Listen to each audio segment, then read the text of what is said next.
వాక్యం చూద్దాం. 1 కొరింథీ 2వ అధ్యాయం 2వ వచనం. 1 కొరింథీ 2వ అధ్యాయం 2వ వచనం. నేను యేసుక్రీస్తును అనగా సిలువ వేయబడిన యేసుక్రీస్తును తప్ప మరి దేనిని మీ మధ్య నెరుగుదునని నిశ్చయించుకొంటిని. ఇక్కడ పౌలు మాట్లాడుతున్నాడండి. పౌలు దేవుని గురించిన సువార్త గురించి, యేసు ప్రభుని గురించి తప్ప మరి దేని గురించి నేను ఎరుగను అంటే యేసు ప్రభుని గురించి ప్రకటించాలని, యేసు ప్రభుని గురించి విషయాలు చెప్పాలని నిశ్చయించుకున్నాడంట. మళ్ళీ చదువుతాను వినండి. నేను యేసుక్రీస్తును అనగా సిలువ వేయబడిన యేసుక్రీస్తును తప్ప మరి దేనిని మీ మధ్య నెరుగకుందునని నిశ్చయించుకుంటుని. క్షమించండి, నెరుగకుందునని నిశ్చయించుకుంటుని అంటే యేసు ప్రభు గురించిన వార్త ఇంకా ప్రకటించాలని నిశ్చయించుకున్నాడంట. యేసు ప్రభుని గురించిన, సిలువను గురించిన వార్త అంటే దేవుడు పౌల్ని ఎన్నుకున్నాడు. ఎందుకంటే పౌలు ఒకప్పుడు సువార్త ప్రకటిస్తే యేసు ప్రభుని గురించి ప్రకటించిన వారిని ప్రతి ఒక్కరిని చంపేసేవాడు, అతి కిరాతకంగా చంపేవాడు. అలాంటి వ్యక్తిని దేవుడు ఎన్నుకొని ఈ దినం కృపా సువార్తను కొనసాగించడానికి పౌల్ని ఎన్నుకొని ముందుకు తీసుకెళ్తున్నాడు. మన జీవితంలో కూడా కొన్నిసార్లు కొంతమంది వ్యక్తుల్ని దేవుడు ఎన్నుకొని వాడుకుంటున్నప్పుడు మనకు కూడా అర్థమవుదు. మనిషి ఆలోచన రీతిగా మనకు అర్థమవుదు. ఎందుకంటే దేవుడు ఆలోచన విధానం వేరు, మనుషుల ఆలోచన విధానం వేరు. దేవుడు ఒక వ్యక్తిని ఎన్నుకున్నాడంటే ఆ వ్యక్తిని చాలా అద్భుతంగా వాడుకుంటారు. అవి మనకు అర్థమవకపోవచ్చు. మనుషుల ఆలోచన రీతిగా అర్థమవ్వవు మనకి. మనం ఎంత ఆలోచించినా అర్థమవ్వవు. మరి దేవుని విషయాలు పౌలుకి ఎలాగ అర్థమయ్యాయి?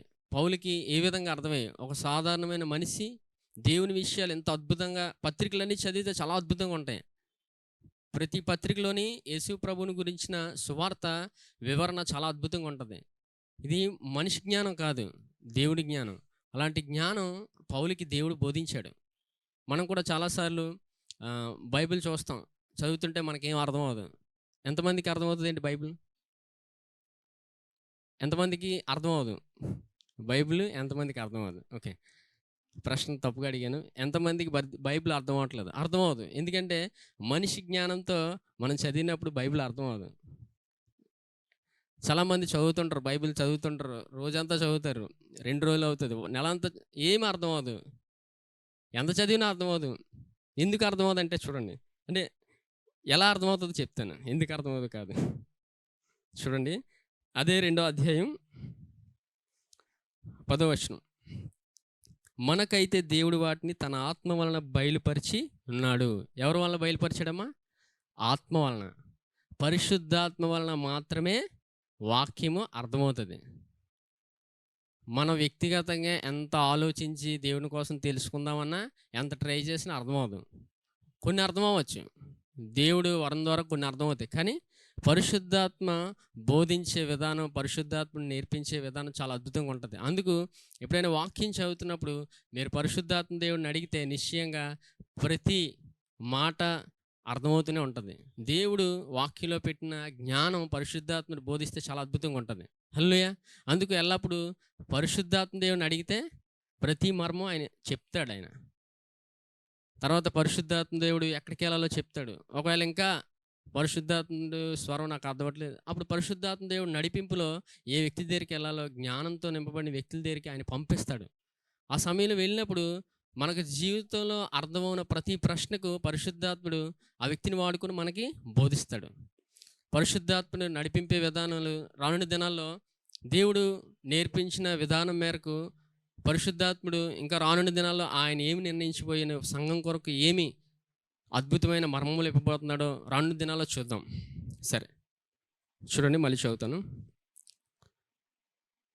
మనకైతే 10వ వచనం అమ్మ. మనకైతే దేవుడు వాటిని తన ఆత్మ వలన బయలుపరిచున్నాడు. ఆ ఆత్మ అన్నిటినీ, దేవుని మర్మములను కూడా పరిశోధించున్నాడు. ఒక మనుషుని సంగతులు అతనిలోనున్న మనిషి ఆత్మకే గాని మనుషులలో మరి ఎవరికి తెలియను.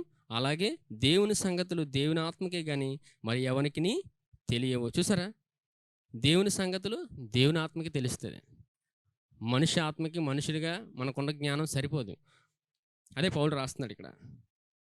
దేవుని వలన మనకు దయ దయచేయబడిన వాటిని తెలుసుకొనుటకై మనకు లౌకికాత్మను కాక దేవుని యొద్ద నుండి వచ్చే ఆత్మను పొంది ఉన్నాము. ఇప్పుడు అర్థమవుతుంది. ఇప్పుడు మనలో ఎవరున్నారు? పరిశుద్ధాత్మ దేవుడు ఉన్నాడు. మనం ఆయన్ని అడిగితే నిశ్చయంగా మనకు బోధిస్తాడు ఆయన. మనం అడగకపోతే ఆయన మౌనంగానే ఉంటారు. మనలోనే ఉంటారు, కానీ మనం ఆయన అడగకపోతే ఆయన మౌనంగానే ఉంటారు. మనం ఎల్లప్పుడూ పరిశుద్ధాత్మ దేవుడిని అడిగితే ఆయన బోధిస్తారంట. చూడండి, మనుష్య జ్ఞానము నేర్పు మాటలతో గాక ఆత్మ సంబంధమైన సంగతులతో సరిచిచ్చు ఆత్మ నేర్పు మాటలతో వీటిని గురించి మేము బోధించున్నాము. చూసారా, ఆత్మ నేర్పు మాటలతో వీటిని గురించి మేము బోధించున్నామంట. పరిశుద్ధాత్మ దేవుడు నేర్పిస్తాడు. నేర్పించిన తర్వాత పరిశుద్ధాత్ముడు ఇచ్చిన ప్రతి మాటను దేవుని సన్నిధిలో బోధించబడుతుంది. అదే కొన్నిసార్లు మన సంఘంలో గమనించుకోవాల్సింది ఏంటంటే, ఇక్కడ మనుషులుగా ఎవరు పనిచేయరు. పరిశుద్ధాత్మ దేవుడు మొదటి నుంచి చివరి వరకు ఆయనే పనిచేస్తాడు. ఇది ఎల్లప్పుడూ మనం గ్రహించుకోవాలి. పరిశుద్ధాత్మ దేవుడు బోధించే విధానం ఎలా ఉంటుంది, పరిశుద్ధాత్మ దేవుడు నడిపించే విధానం, సంఘంలోనే ఇవన్నీ మనకు తెలుస్తాయి. చూడండి, 14వ వచనం.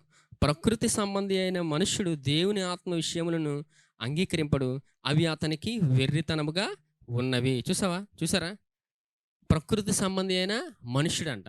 ప్రకృతి సంబంధి అయిన మనుషుడు ఎవరు?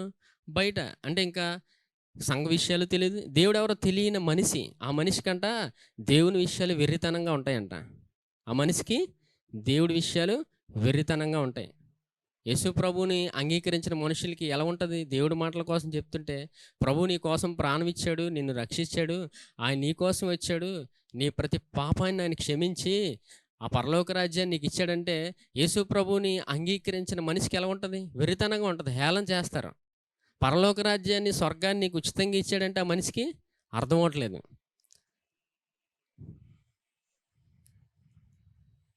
మా ఫోన్ సైలెంట్లో పెట్టండి. అవి ఆత్మానుభవం చేతనే వివేచింపదగును గనుక అతడు వాటిని గ్రహింపజాలడు. చూసారా, గ్రహించడంట. 15వ వచనం. ఆత్మ సంబంధి అయిన వాడు అన్నిటినీ వివేచించును కానీ అతడు ఎవని చేతనైనను వివేచింపబడడు. చూసారా, ఆత్మ సంబంధి అయిన వాడు అన్నిటినీ వివేచించునంట. ప్రభు మనసును ఎరిగి ఆయనకు బోధింపగలవాడెవడో మనమైతే క్రీస్తు మనస్సు కలిగిన వారము. ప్రభువు మనస్సును ఎరిగి ఆయనకు బోధింపగలవాడెవడు? మనకైతే క్రీస్తు మనస్సు కలిగిన వారము. క్రీస్తు మనస్సు, మనం ఇప్పుడు ఎవరి మనసు కలిగి ఉన్నామా? క్రీస్తు మనస్సు కలిగి ఉన్నాం. క్రీస్తు మనస్సు అంటే చెప్తాను చూడండి. ఇక్కడ 2వ వచనంలోని పౌలు ఏమన్నాడు? యేసుక్రీస్తుని తప్ప మరి దేనిని మీ మధ్య నెరుగుకుందని నిశ్చయించుకుంటుంది. ఇదేనమ్మా క్రీస్తు మనస్సు అంటే. యేసు ప్రభువుని గురించిన విషయాలు ఇంకా తెలుసుకోవాలనిపిస్తుంది ఆ మనసుకి. యేసు ప్రభు గురించిన విషయాలు తెలుసుకుంటున్న కొలది మనం క్రీస్తు మనసు కలిగి ఉంటాం. పక్క మనసు ఉండదు. ఏ మనసు ఉండదమ్మా? పక్క మనసు ఉండదు. పక్క మనసు అంటే ఏంటి? యేసు ప్రభు గురించి తప్ప ఇంక వేరే విషయాలు ఉంటాయి. ఇంకా అన్ని విషయాలు ఉంటాయి, కానీ అసలైంది యేసు ప్రభు కోసం ఉండదు. అదే పక్క మనసు. అర్థమైందమ్మా? సరే,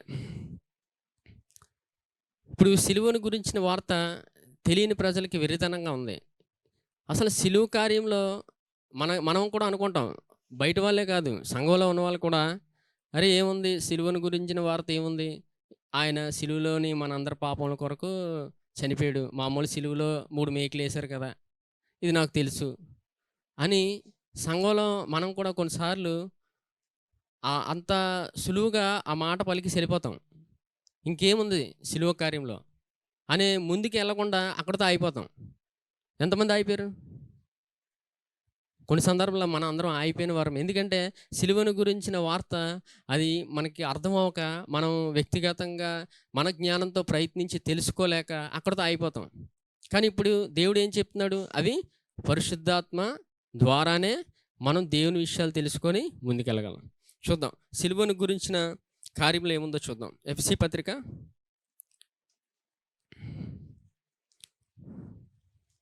1వ అధ్యాయం తీయండి.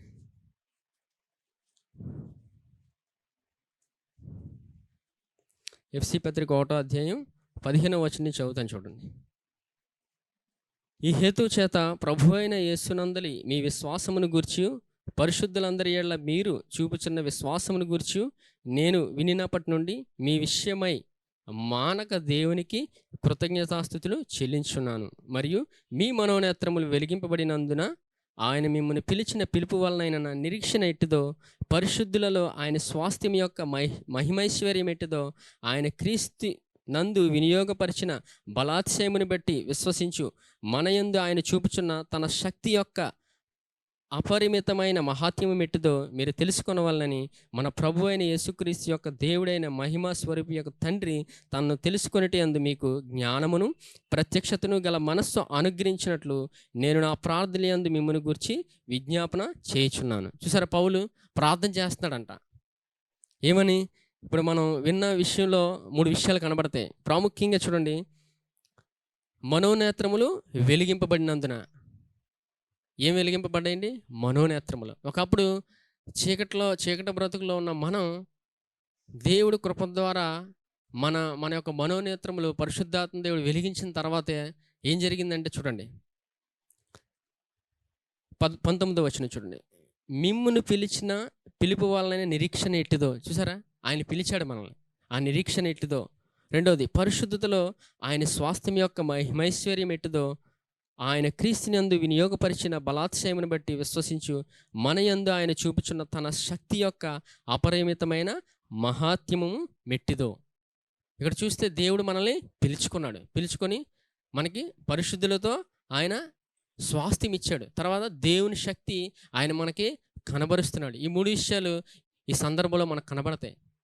అంటే మనం ఎటువంటి స్థితి నుంచి దేవుడు ఈరోజు మనల్ని తీసుకొచ్చి ఇంత గొప్ప సంఘంలో ఆయన కృపావాక్యం వినడానికి ఎంత గొప్ప కృపను మనకి ఆయన ఇచ్చాడు. హల్లెలూయా.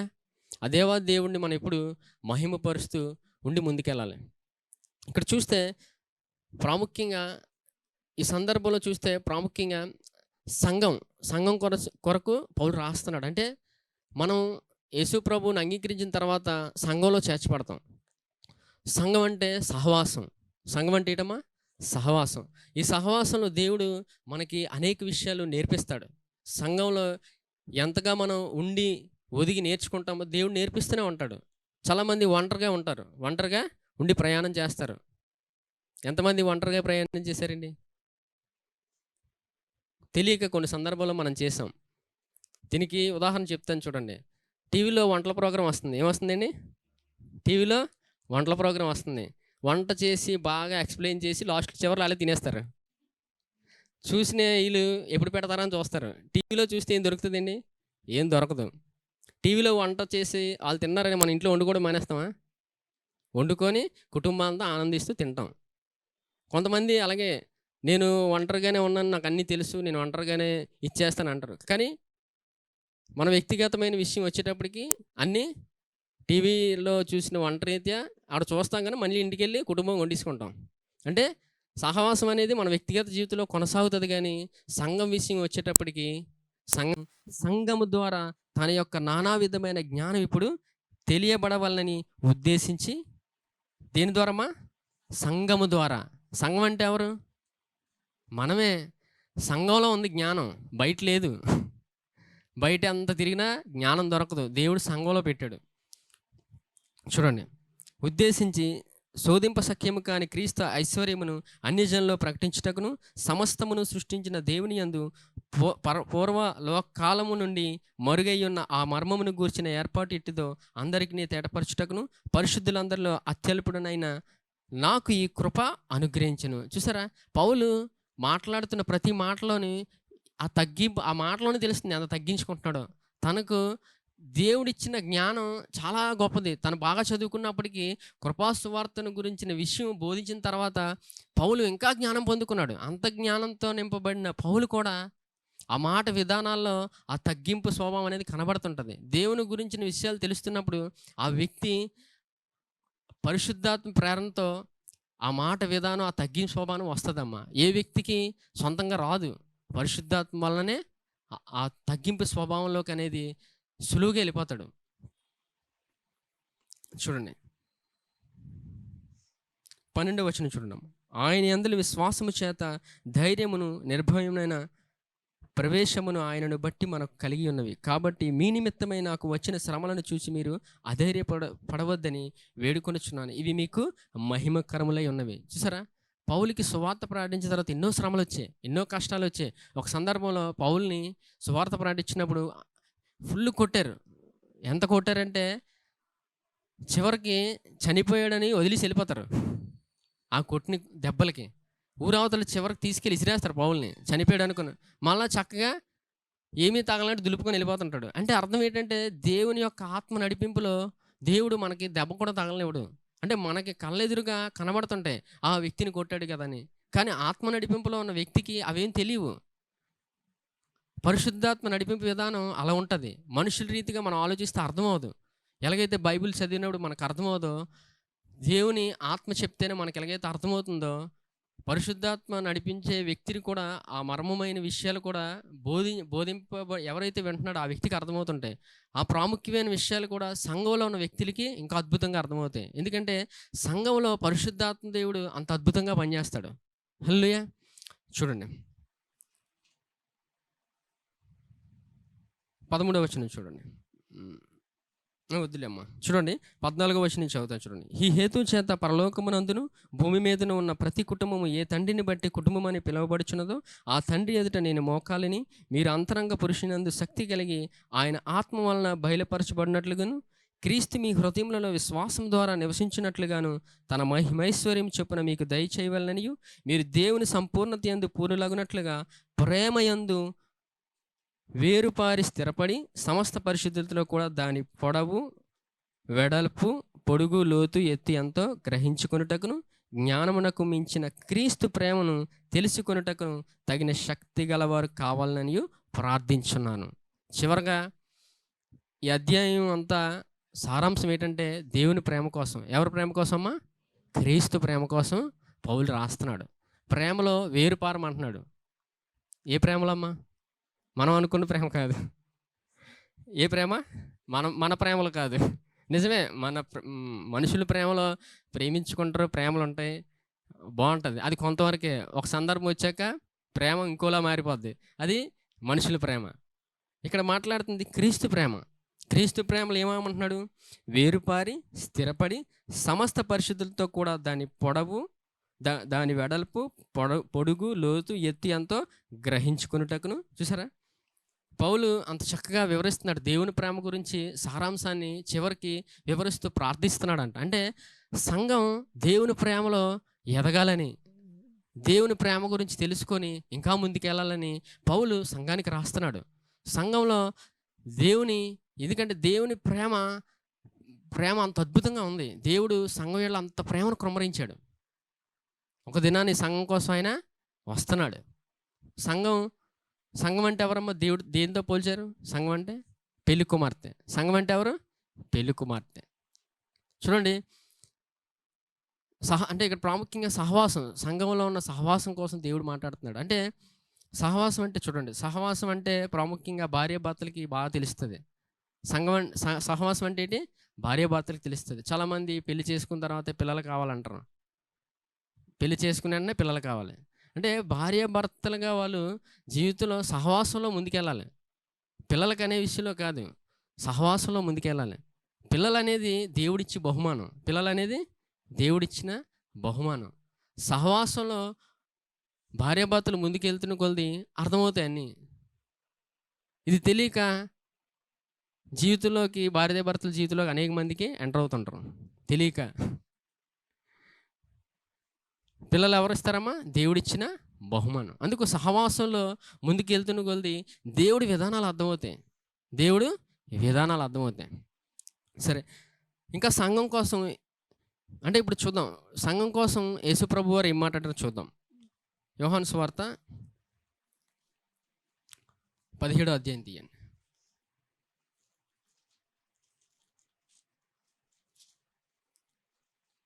17వ అధ్యాయం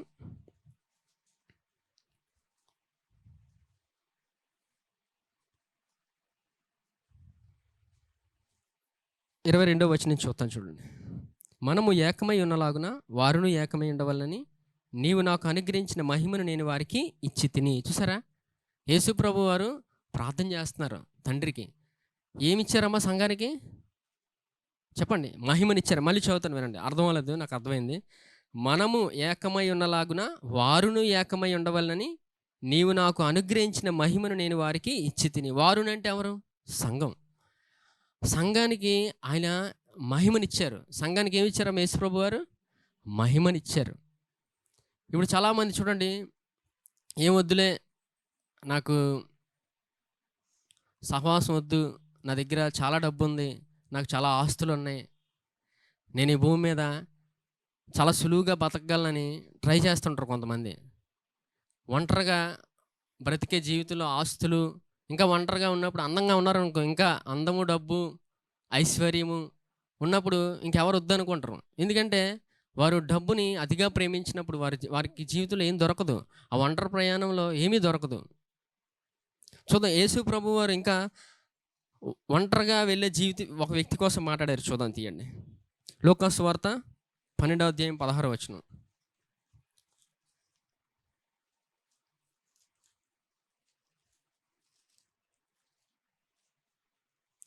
లూకా సువార్త 12:16వ వచనం చదువుతా చూడండి.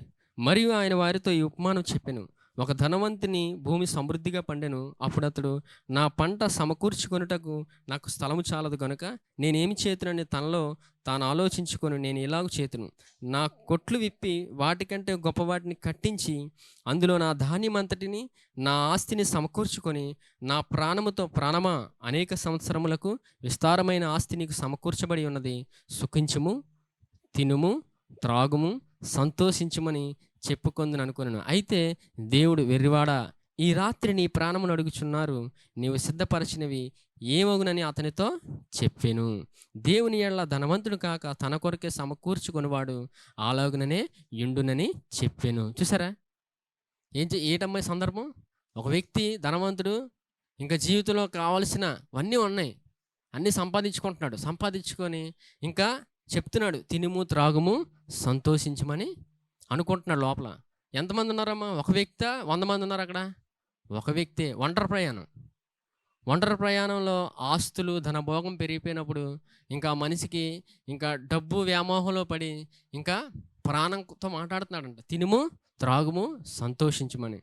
ఇంకా చూస్తే అప్పుడు దేవుడు ఏమంటున్నాడు? అయితే దేవుడు, వెర్రివాడ, ఈ రాత్రి నీ ప్రాణమును అడుగుచున్నారు, నీవు సిద్ధపరిచినవన్నీ ఏమవునని అతనితో చెప్పాను. అంటే భూమి మీద మామూలుగా సాధారణంగా మనుషులు ఏంటంటే ఈ భూమి మీద డబ్బు సంపాదనలో పడతారు. డబ్బు సంపాదన, ఏం సంపాదించుకుందాం, ఏం కూడబెట్టుకుందాం అని దీంట్లో వెళ్తుంటారు. అంటే అర్థం ఏంటంటే ఇవి సంపాదించుకోకూడదని కాదు.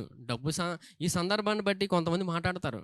ఈ సందర్భాన్ని చూసి ఇంక డబ్బు సంపాదన వైపు వెళ్ళకూడదు, ఇంక డబ్బు సంపాదించకూడదు. ఇక్కడ ఏంటంటే డబ్బు సంపాదించుకోవడం అని కాదు, డబ్బు ఎలా వస్తుంది, డబ్బు సంపాదన అనేది ఎలా ఏ విధానాల్లో వెళ్తే మనకు డబ్బు వస్తుంది, అప్పుడు మనకి అది ఉపయోగపడుతుంది అనేది ఇక్కడ కూడా ఉంది. చూడండి 21వ వచనం.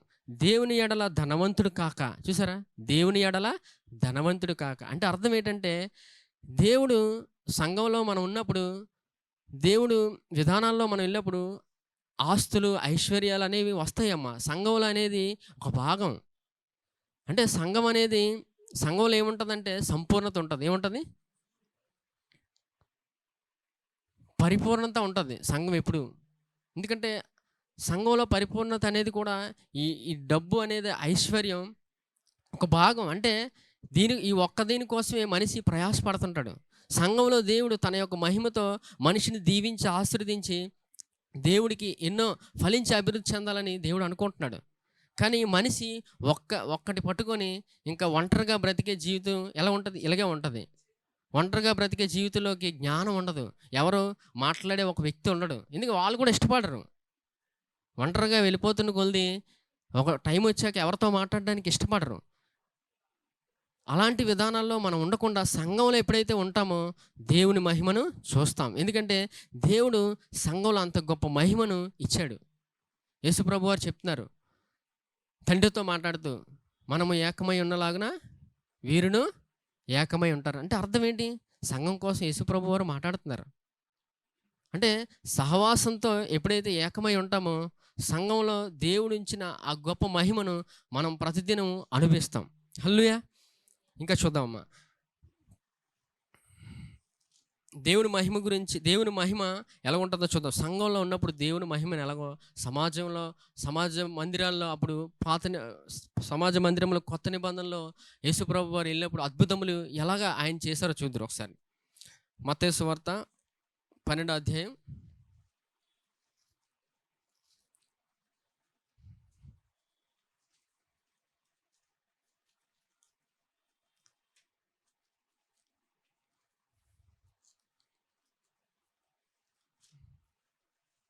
9వ వచనం చదువుతాను చూడండి. ఆయన అక్కడి నుండి వెళ్ళి వారి సమాజ మందిరములలో ప్రవేశించినప్పుడు, ఇదిగో ఊచ చేయగలవాడు ఒకడు కనబడెను. వారు ఆయన మీద నేరము మోపవలనని, విశ్రాంతి దినమున స్వస్థపరచుట న్యాయమా అని ఆయనను అడిగిరి. అందుకు ఆయన, మీలో ఏ మనిషికైనను ఒక గొర్రె ఉండి అది విశ్రాంతి దినమున గుంటలో పడిన ఎడల దాన్ని పట్టుకొని పైకి తీయడా? గొర్రె కంటే మనుషుడు ఎంతో శ్రేష్ఠుడు. కాబట్టి విశ్రాంతి దినమున మేలు చేయట ధర్మమే అని చెప్పి ఆ మనుష్యునితో, నీ చేయి చాపమనెను. వాడు చేయి చాపగా రెండవ దాని వలె అది బాగుపడెను. అంతటా పరిసయ్యులు వెలుపలికి పోయి ఆయనని ఎలాగో సంహరింతుమా అని ఆయనకు విరోధముగా ఆలోచన చేసిరి. చూసారు, ఈ సందర్భం ఒక ఊచ చేయగలవాడు స్వస్థత పొందుకున్నాడు. ఇది ఎక్కడ జరిగింది? సమాజ మందిరంలో. ఎక్కడ జరిగిందమ్మా? సమాజ మందిరంలో.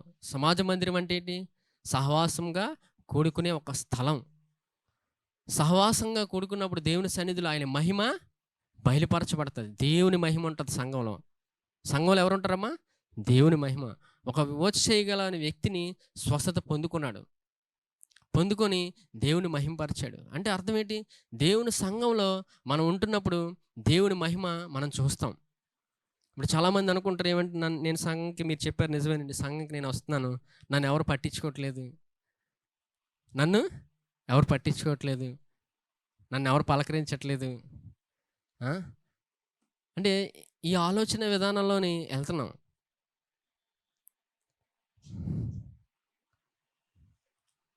యోహాను సువార్త తీయండి.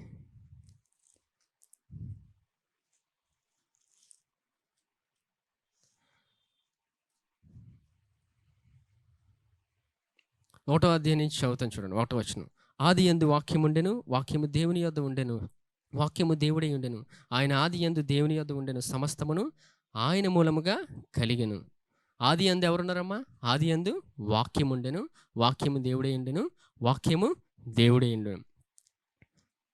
చూడండి ఇంకా 3వ వచనం. కలిగి ఉన్నది ఏదియు ఆయన లేకుండా కలుగలేదు. ఆయనలో జీవం ఉండెను, ఆ జీవం మనుషులకు వెలుగై ఉండెను. ఆ వెలుగు చీకటిలో ప్రకాశించున్నది కానీ చీకటి దానిని గ్రహింపకుండెను. దేవుని యొద్ద నుండి పంపబడిన ఒక మనుషుడు ఉండెను, అతని పేరు యోహాను. ఇక్కడ కాదు, 3వ వచనం మళ్ళీ చదువుతాను. 3వ వచనం. కలిగి ఉన్నది ఏది ఆయన లేకుండా కలుగలేదు. ఆయనలో జీవం ఉండెను, ఆ జీవం మనుషులకు వెలుగై ఉండెను. ఆ వెలుగు చీకటిలో ప్రకాశించున్నది కానీ చీకటి దాన్ని గ్రహింపకుండెను. చూసారా, ఈ అర్థం ఏంటంటే, దేవుడు ఎవరమ్మా? వెలుగు. దేవుడు ఎవరు? వెలుగు. ఆ వెలుగు ప్రకాశిస్తుందంట చీకటిలో. వెలుగు ప్రకాశిస్తుంది. ఇప్పుడు సంఘంలో మనం ఉన్నప్పుడు వెలిగించబడిన తర్వాత సంఘంలో చేర్చబడ్డాం. సంఘంలో చేర్చబడిన తర్వాత కొన్నిసార్లు ముందు చెప్పినట్టు నన్ను ఎవరు పట్టించుకోవట్లేదు, నాకు ఏ సహాయం రావట్లేదు, ఏంటి ఇలాగుంది, ముందు అంతా బాగుంటుందని సంఘం తీసుకొచ్చారు, ఇక్కడికి వస్తే ఎవరు మాట్లాడట్లేదండి. అంటే ఆ ప్రశ్నకి జవాబు ఏంటంటే, ప్రభువుని అంగీకరించి సంఘంలోకి వచ్చిన తర్వాత మనం దేవుని వెలుగుని గ్రహించాలి. మనం వెలిగింపబడిన వారమే. వెలుగుని గ్రహించడం, సంఘంలోని దేవుని మహిమ ప్రకాశిస్తున్నప్పుడు, ఆ వెలుగుని గ్రహిస్తున్నప్పుడు మనము ప్రకాశిస్తుంటాం. అంటే అర్థం ఏంటంటే, ఇక్కడ చీకట్లో, మనం ఈ చీకటి లోకంలో ఉన్నాం. ఎక్కడున్నామా? చీకటి లోకం. అంటే మనలో చీకటి లేదు. మనలోని గ్రహించండి, మళ్ళీ తప్పుగా అర్థం చేసుకోకండి. మనలో చీకటి లేదు, మనలోని ఏ చీకటి లేదు. ఎందుకంటే మనం వెలిగింపబడిన తర్వాత సంఘంలో ఉండి, సహవాసంలో ఉండి వెళ్తున్నప్పుడు మనం ప్రకాశిస్తూ వెళ్తుంటాం. ఇలాంటి ప్రశ్నలు వచ్చినప్పుడు ఎందుకు వస్తాయంటే, వెలుగుని గ్రహించక. దేనికి వస్తాయి? వెలుగుని గ్రహించక. వెలుగుని గ్రహించకపోతే ఇవే వస్తాయి. వెలుగుని గ్రహించకపోతే ఏమొస్తాయి? ఇవే వస్తాయి. క్రీస్తు మనసు లేకపోతే పక్క మనసుకి వెళ్తుంది. ఏ మనసుకి వెళ్తుందమ్మా? మనసు పక్కకి వెళ్ళిపోతుంది. మనసు పక్కకి వెళ్ళిపోయినప్పుడు వాళ్ళు పట్టించుకోలేదు, నాకు వీళ్ళు నమస్కారం పెట్టలేదు, నాకు వీళ్ళు మర్యాద ఇవ్వలేదు, వీటి కోసమే ఉంటుంది. దానివల్ల ఏం ఉపయోగం లేదు. అంటే సహవాసంలో దేవుని మహిమ అంత అద్భుతంగా ఉంటుంది. సహవాసంలో దేవుని మహిమ అద్భుతంగా ఉంటుంది. ఇప్పుడు చూడండి, ఎందుకు ఇంకా ఇంకా మీకు వివరంగా చెప్తాను. ఎందుకు అలా జరుగుతుందంటే, సంఘంలో దేవుని మహిమ ఉంది. అంటే దేవుని మహిమ సంఘంలో ఉన్నప్పుడు, దేవుని మహిమ సంఘంలోకి రాకముందు ఏం జరిగింది? ఏం జరిగిందమ్మా? బలి అర్పణ జరిగింది. ఏం జరిగింది? బలి అర్పణ జరిగింది. మన మన మానవుల యొక్క ప్రతి పాపము సిలువలో చెప్పండమ్మా, ఇదేనా చెప్పండి పోను. ఆయన బట్టే ఇక్కడ ఉన్నాం. మీరు ఆయన గురించి మాట్లాడిపోతే ఎందుకు? ఆయన బట్టి మనం ఈయన సన్నిధిలో ఉన్నాం. ఆయన సిలువ బలియాగం వలన మనం ఈరోజు దేవుని సన్నిధిలో ఉన్నాం. ఆ సిలువ కార్యం ద్వారా మనం దేవుడి సన్నిధిలో ఉన్నాం. పాత నిబంధనలు అయితే చాలా భయంకరంగా ఉంటుంది. పాపం చేయగానే సహవాసంలో నుంచి బయటికి గిడ్డేస్తారు. పాపం చేయగానే సహవాసంలోకి ఇంక రానివ్వరు వాళ్ళని. చూడండి, సంఖ్యాకాండం తీయండి ఒకసారి. సంఖ్యాకాండం 15వ అధ్యాయం.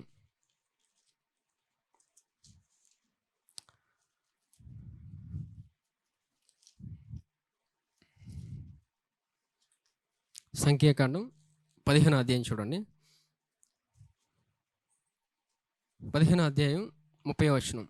అయితే దేశమందు పుట్టినవాడే కానీ పరదేశీయే కానీ ఎవడైనను సాహసించి పాపం చేసిన యెడల వాడు యెహోవాను తృణీకరించేవాడగును. గనుక అట్టివాడు నిశ్చయముగా జనులలో నుండకుండా కొట్టివేయబడును. ఎక్కడి నుంచి కొట్టేస్తారమ్మా? జనులలో నుండకుండా. జనులంటే సహవాసంలో ఉన్నప్పుడు పాత నిబంధనలో పాప పరిహారార్థాలు బలి చేస్తారు వాళ్ళు. పాపం చేయగానే, పాపం చేసిన వ్యక్తిని సాహసించి పాపం చేస్తే ఆ వ్యక్తిని సహవాసంలోకి రానివ్వరు. మరలా ఎలాగొస్తారంటే పాప పరిహారార్థ బలి జరగాలి. ఆ పాత నిబంధనలోనే ప్రతిదానికి బలి అర్పణ చేసుకుంటూనే వెళ్ళేవారు. దేవుడి దగ్గరికి వెళ్ళాలంటే పాప పరిహారార్థ బలి జరగాలి. బలి అర్పణ జరిగితేనే మళ్ళా సహవాసం, బలి అర్పణ జరిగితేనే దేవుని విషయాల్లోకి ఎంట్రీ అవుతారు పాత నిబంధనలో. కానీ పాత నిబంధనలో అంత కష్టరీతిగా ఉండేవి. కానీ కొత్త నిబంధనకు వచ్చాక చాలా సులువు. ఎంత సులువు అంటే నమ్మితే చాలు, మళ్ళీ మీరు బలి అర్పణ చేయాల్సిన పని లేదు. ఎందుకంటే మానవులందరి పాపముల కొరకు ఒక్క బలి ఆయన చేశారు. ఎవరు? యేసుప్రభు. ఆయన బలి అర్పణ ద్వారా మనం అందరం నీతిమంతులుగా తీర్చబడి సంఘంలో చేర్చబడ్డాం. ప్రాముఖ్యంగా నమ్మాల్సింది ఏంటంటే, క్షమాపణ గురించి ఎంతగా నమ్ముతుంటామో దేవుని మహిమను ప్రతి క్షణం మనం అనుభవిస్తూనే ఉంటాం.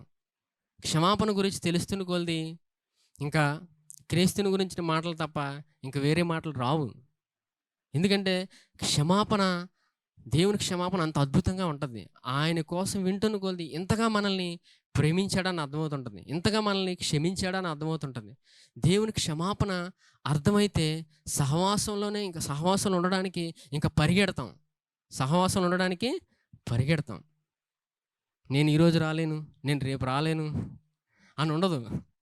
సహవాసం అంటే దేవుని సన్నిధిలోకి వెళ్ళడం అంటే ముందుగా క్షమాపణ గురించి అర్థమైన వ్యక్తి దేవుని సన్నిధికి పరిగెడుతుంటాడు. ఈ విషయం దావీదు ముందుగానే తెలుసుకున్నాడు. పాత నిబంధనలోనే ఈ సందర్భం గురించి దావీదు తెలుసుకున్నాడు. చూడండి, దావీదు కీర్తనలు 119వ అధ్యాయం. దావీదు కీర్తనలు 119వ అధ్యాయం 133వ వచనం చదువుతాను చూడండి. నీ వాక్యమును బట్టి నా అడుగులు స్థిరపరచుము, ఏ పాపమును నన్ను ఏలనీయకము. చూసారా, పాపము ఏలనీయకమని చెప్తున్నాను. మళ్ళీ చదువుతాను చూడండి. నీ వాక్యమును బట్టి నా అడుగులు స్థిరపరచుము, ఏ పాపమును నన్ను ఏలనీయకము. ఇది పాత నిబంధన. పాత నిబంధనలు ఈ సందర్భం దావీదుకి తెలుసు. పాపం చేస్తే ఏం జరుగుతుందో, సహవాసంలో నుంచి బయటికి వెళ్ళిపోతాడు. మరలా బలి అర్పణ జరగానే మళ్ళీ ఎక్కడికి వెళ్తారు? దేవునికి దగ్గరికి వెళ్తారు. అంటే ఈ విషయం దావీదుకి తెలుసు, పాప క్షమాపణ గురించి పాత నిబంధనలోనే. అందుకు క్రొత్త నిబంధనకు వచ్చేటప్పటికి దేవుడు ప్రతిదీ మనకి సులువుగా చేశాడు. ఎంతగా క్షమాపణ గురించి తెలుసుకుంటామో సహవాసంలో దేవుని సన్నిధిలో ఉన్న దేవుని మహిమను అనుభవిస్తూ ముందుకెళ్తాం. హల్లెలూయా! ఇంత గొప్ప ఆధిక్యతను దేవుడు మనకి ఇచ్చాడు. అందుకు సంఘంలో ఎల్లప్పుడూ వస్తున్నప్పుడు దేవుని సంఘంలో ఉన్నప్పుడు, సహవాసంలో ఉన్నప్పుడు దేవుని విధానాలు అర్థమవుతాయి. దేవుడు మన కోసం నిర్ణయించిన, మన జీవితంలో వ్యక్తిగతంగా నిర్ణయించిన ఆ జీవితం అర్థమవుతుంది. మనల్ని ఎందుకు పిలుచుకున్నాడో అది సంఘంలోనే తెలియబడతది. సహవాసంలో ఉన్నప్పుడు దేవుని మహిమ కనబడతది. ఎటువంటి పరిస్థితిలో వచ్చినా సంఘంలో జవాబిస్తాడు దేవుడు. అందుకు సంఘంలో ఉన్నప్పుడు ఈ జీవిత విధానాలు అర్థమవుతాయి, దేవుడి విధానాలు అర్థమవుతాయి, దేవుడు ఏం మాట్లాడుతున్నాడో అర్థమవుతాయి, అన్నీ స్పష్టంగా అర్థమవుతాయి. ఇక్కడ అర్థమైపోవడానికి ఏమి ఉండదు. పరిశుద్ధాత్మ దేవుడు బోధిస్తాడు. మనకి అన్ని విధాలుగా చాలా సులువైన మార్గంలో ఉన్నాం మనం. అన్నీ అర్థమవుతాయి. అర్థమవదు, ఇంత నాకు కన్ఫ్యూజన్గా ఉంది, ఏమీ అర్థం అవ్వట్లేదు అనడానికి లేదు. అందుకే యేసు ప్రభువు వారు మన ఆలోచన విధానంలో మన పడ్డ బాధను, శరీరంలో పడుతున్న ప్రతి బాధను ఆయన శిలువలో భరించాడు. ఆయన చూస్తే ప్రతిదీ సులువుగా అర్థమవుతుంది, చాలా సులువుగా అర్థమవుతుంది. అందుకు ఈ సులువైనది మనకైనా అనుగ్రహించాడు ఆయన కృప ద్వారా. రోమపత్రిక 6వ అధ్యాయం 14వ వచనం.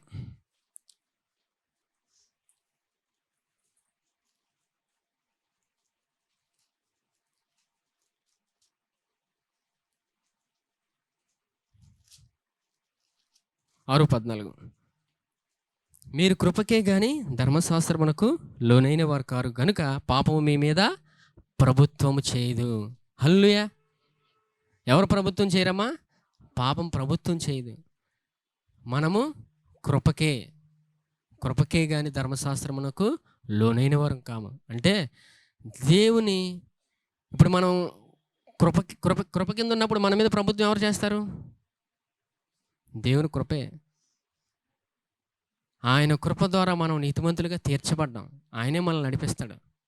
జీవితంలో ఏది అర్థమవదు, నాకేం అర్థం అవ్వట్లేదు, నా జీవితం ఏంటి ఇలా ఉంది, నా పరిస్థితి బాగోలేదు, నా కుటుంబ పరిస్థితి బాగోలేదు, నా ఆరోగ్య పరిస్థితి బాగోలేదు అని అనుకోవడానికి లేదు. సంఘంలోకి వచ్చినప్పుడు దేవుని కృపతో ఆయన నింపుతాడు. హల్లెలూయా. దేవుని కృపతో నింపినప్పుడు మనకు ప్రతిదీ సులువుగా అర్థమవుతుంది. పాత నిబంధనలు అంత కష్టపడేవారు, కానీ క్రొత్త నిబంధనకు వచ్చేటప్పటికి యేసయ్య కృప ద్వారా ప్రతిదీ మనం సులువుగా అర్థం చేసుకొని ముందుకెళ్తాం. అందుకు సంఘంలో ఉన్నప్పుడు దేవుని మహిమను చూస్తాం. సంఘంలోకి ఎవరు పరిగెట్టుకుంటూ వెళ్తుంటారంటే దేవుని క్షమాపణ అర్థమైన వారు. దేవుని క్షమాపణ అర్థమైతే మనం ఎల్లప్పుడూ సంఘంలోనే ఉంటాం. సహవాసం చేయడానికి, దేవుని విషయాలు తెలుసుకోవడానికి ఎంతో ఆశపడతాం.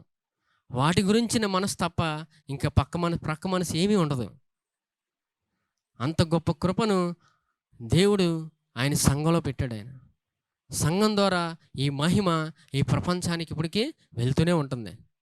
సంఘం ద్వారా వెళ్తూనే ఉంటుంది. వెళ్ళి అనేక మంది ఆయన గురించి తెలుసుకొని ఆ గొప్ప రక్షణ పొందుకొని ఆ పరలోకానికి అర్హులుగా ఎంచబడుతున్నారు. అందుకు సంఘాన్ని దేవుడు నిర్ణయించాడు. సంఘాన్ని ఎవరు నిర్ణయించారు? దేవుడు నిర్ణయించాడు. దేవుడు ఆయన విధానాల్లో ఆయన పరిశుద్ధాత్మ ప్రేరణతో ఆయనే తీసుకెళ్తాడు. ఇక్కడ మనుషులు నడిపించడానికి ఎవరు లేరు. పరిశుద్ధాత్ముడు ఆయన నడిపించుకుంటాడు. సమస్తం ఆయన జరిగిస్తాడు. అందుకు ప్రతిదినము ఆయన సన్నిధిలో సంఘంకు వస్తూ సంఘంలో ఆయన గురించిన విషయాలు తెలుసుకొని ఇంకా ముందుకు వెళ్తూ ప్రతిదినము ఆయన్ని మహింపరిచే విధానంలో మనం ముందుకు వెళ్తూ ఉండాలి. ఇంత గొప్ప కృపను మనకు ఆయన ఇచ్చాడు. ఎంతమంది ఆనందిస్తున్నారు? సంఘంలో ఇంత గొప్ప ఆనందం ఉంది. సంఘంలోనే సమస్తం ఉంది. ఈ సమయంలో రొట్టె ద్రాక్షరసం తీసుకుందాం. ఈ రొట్టె ఆయన శరీరానికి సాదృశ్యంగా ఉంది. ఆయన శరీరంలో మన ప్రతి బాధను ఆయన శిలువలో భరించాడు. మన ప్రతి వేదనను ఆయన భరించాడు.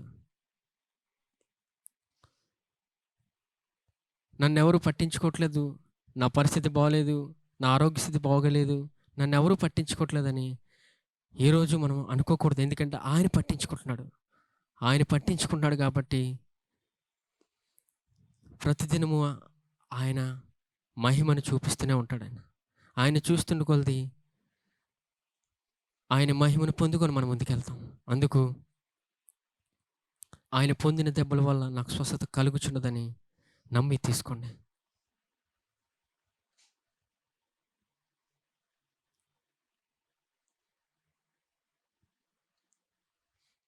ఈ పాత్రలోనిది ఆయన రక్తానికి సాదృశ్యంగా ఉంది. పాత నిబంధనలో పాపం చేయగానే సహవాసం నుండి బయటికి పెట్టేవారు. ఈ దినం ఆయన శిలువ కార్యం ద్వారా మానవాళంతటికి గొప్ప రక్షణ వచ్చింది. ఆ గొప్ప రక్షణ ద్వారా ఈరోజు ఆయన అంగీకరించిన ప్రతి బిడ్డ నీతిమంతురాలుగా తీర్చబడ్డారు. ఇంత గొప్ప కృపను ఆయన మనకిచ్చాడు. నేను యేసుక్రీస్తునందు దేవుని నీతిని అని నమ్మి ఈ పాత్రలోని తీసుకోండి.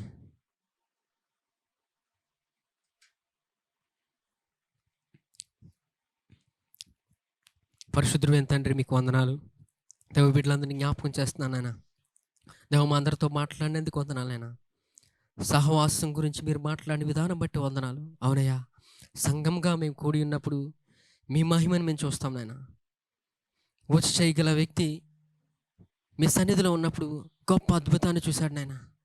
గొప్ప అద్భుతం చూసి తన జీవితంలో గొప్ప మేలు పొందుకొని వెళ్ళాడు నాయన. దేవ ఈ సమయంలో బిడ్డల కొరకు ప్రార్థన చేస్తున్నాను నాన్న. ఇక్కడ నాన్న మీ బిడ్డల పరిస్థితి మీకు తెలుసు నాయన. వారి కుటుంబ పరిస్థితులు తెలుసు నాయన. వారి వ్యక్తిగత పరిస్థితులు మీకు తెలుసు నాయన. అది ఎటువంటి పరిస్థితి అయినా నాన్న, మీ సన్నిధిలో మీరు సమాధానం దయచేయండి. మీ కృపను దయచేయండి. వారి కుటుంబాల్లో మీ కృపను దయచేయండి నాన్న. సమాధానం దయచేయండి. వారి ఉద్యోగ విషయంలో, వారి వ్యాపార విషయంలో దేవా మీరు తోడుగా ఉండి నడిపించండి నాయన. మీరు జ్ఞానం ఇచ్చి నడిపించుకోండి నాయన. పరిశుద్ధాత్మ దేవా మీరు జ్ఞానం ఇచ్చి నడిపించుకోండి నాయన. దేవా ఇంకా నాన్న సహవాసంగా మేము కూడి ఇంకా మీ యొద్ద అనేక విషయాలు నేర్చుకునే గొప్ప కృపలో నడిపించండి నాయన. దేవా మా అందరినీ మీరు నీతిమంతులుగా తీర్చినందుకు వందనాలు. దేవా మీరే మమ్మల్ని మీ సన్నిధికి చేర్చినందుకు వందనాలు. మీ సన్నిధిలో మేమందరం కూడి మీ మాటలు వినే గొప్ప కృపను మాకు ఇచ్చినందుకు వందనాలు నాన్న. ఇంత గొప్ప కృపను మాకు ఇచ్చినందుకు వందనాలు. దేవ బిడ్డలందరినీ జ్ఞాపకం చేస్తూ మీ బిడ్డని ప్రతి ఒక్కరిని మీరు వాడుకొని నాన్న మీ సన్నిధిలో మీరు మహిమ పొందుకోండి నాన్న. మీరు ఘనత పొందుకోండి నాన్న. దేవ బిడ్డల యెడల మీరు కృపను చూపినందుకు వందనాలు. ఈ సంఘాన్ని మీరు నడిపిస్తున్నందుకు వందనాలు. దేవ సమస్త మహిమ మీరే ఘనత మహిమ పొందుకోమని నజరేయుడైన యేసుక్రీస్తు నామములో అడుగుచున్నాను తండ్రి. ఆమేన్. యెహోవా నిన్ను ఆశీర్వదించి నిన్ను కాపాడునుగాక. యెహోవా తన సన్నిధి కాంతి ప్రకాశింపజేసి నిన్ను కరుణించునుగాక. యెహోవా తన సన్నిధి కాంతి ఉదయింపజేసి నీకు సమాధానము కలుగజేయునుగాక. ఆమేన్.